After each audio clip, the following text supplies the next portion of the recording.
I saw the plate before I saw his face. Cold mashed potatoes, limp vegetables, a gray scrap of turkey no one had touched. And he was supposed to eat it, smile, and be grateful. 9 years old. My son tugged my sleeve, eyes wide, a tremor in his voice. "Dad, can you do the thing you promised if they hurt me again?" I swallowed, counting to 10, feeling a cold satisfaction settle in my chest. I had promised him, and I never break promises. It wasn't always like this. I remember the first Christmas I met her. The way my mother-in-law had smiled at me, the warmth of the family kitchen, the scent of roasting turkey and cinnamon. Back then, they had welcomed me. I had trusted them. I had believed in them. My son had been born into that trust, into that hope. But it started small. Offhand comments, a tightened jaw when I passed the gravy, the way their eyes flicked to my son with something unspoken. Subtle, almost invisible, but enough to make me pause. I noticed patterns, plates that arrived late, eyes that didn't meet mine, laughter that died when he entered the room. Then came undeniable proof, a text left carelessly on a screen I had to fix for my mother-in-law. "Make sure he gets the scraps. He'll thank us later." I didn't scream, I didn't confront. I did the only thing left. I began to plan. Quietly, strategically. I cataloged every slight, every insult, every calculated neglect. I mapped out how to return it tenfold, but controlled, precise, impossible to ignore.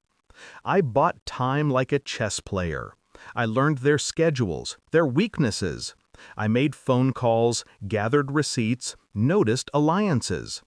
I let them continue believing their cruelty was invisible, while I built the storm. And then Christmas arrived. The living room smelled of pine and roasting turkey. Everyone laughed, carving knives slicing through tradition and warmth. Everyone except him. He sat, small and tense, in front of his plate of leftovers. I felt his hand on my sleeve, his whisper a dagger of truth and fear. "Dad, can you do the thing you promised?" I nodded once, almost imperceptibly. 5 minutes later, the first domino fell. My mother-in-law's smile froze mid-sentence. She dropped her fork like it burned her fingers. I had arranged it so that the truth became visible to everyone at the same time. A document slipped onto the table, innocuous at first glance, but when unfolded, it detailed every instance of deliberate neglect, manipulation, and condescension toward my son. Legal notices, evidence of favoritism, financial irregularities in family accounts. Each line calculated to hit exactly where it would hurt. My brother was the next to react. He shouted, red-faced and furious, a mix of anger and disbelief. "How could you?" But I didn't answer. I watched the room tilt into chaos. Accusations flew. Old grudges were exposed. The careful facade everyone had maintained crumbled under the weight of what I had laid bare. My son slid closer, eyes bright, and whispered, "Did you?" "Yes," I said, not triumphantly, calmly, coldly, precisely.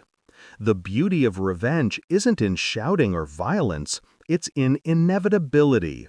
They realized it, slowly, painfully, that their cruelty had consequences, that their power had always been contingent, always conditional, always under my control, and they had miscalculated.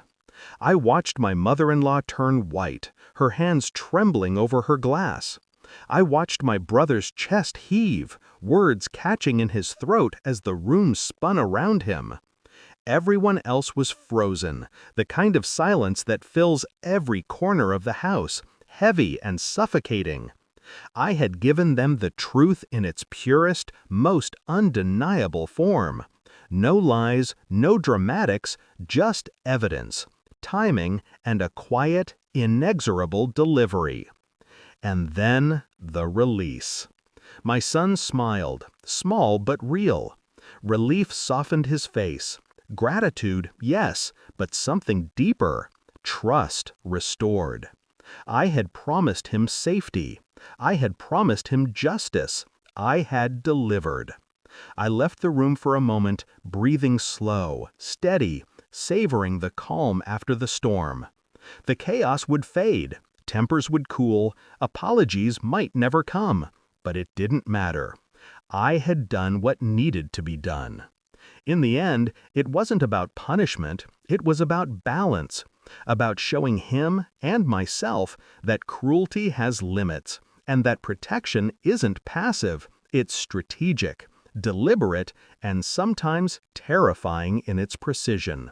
And the best part? They would remember this Christmas forever. I would remember it too. Not for the anger, not for the betrayal, but for the moment I fulfilled the promise that mattered most.